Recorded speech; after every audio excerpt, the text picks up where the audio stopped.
Rapport preżentat fil-Parlament juri li fl-aħħar 9 snin kienu 404 it-trabi li twildu permezz ta' trattament ta' l-IVF. Minn dawn 260 twildu fl-Isptar Mater Dei. Matul is-sena li għaddiet l-Awtorità għall Protezzjoni tal-Embrjuni approvat 904 proċeduri għal prokreazzjoni assistita.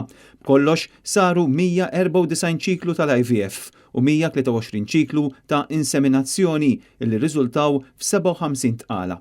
Minn dawn 51 kienu IVF u 6 kienu bil-proċess ta' inseminazzjoni magħruf bħala IUI u li fosthom kien hemm 2 illi saru b'donazzjoni tal-isperma.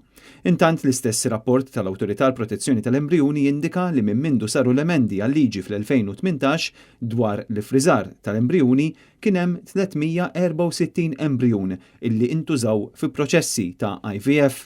Din il-ġimgħa stess fil-Parlament, il-Partit Nazzjonalista insista li l-IVF għandu jibqa' jingħata priorità u għalhekk għandhom isiru emendi ġodda biex dan is-servizz ikompli jiġi offrut bl-aqwa mod u jsir investiment f'apparat teknoloġiku biex it-tama u ċ-ċansijiet tal-koppji jiżdiedu.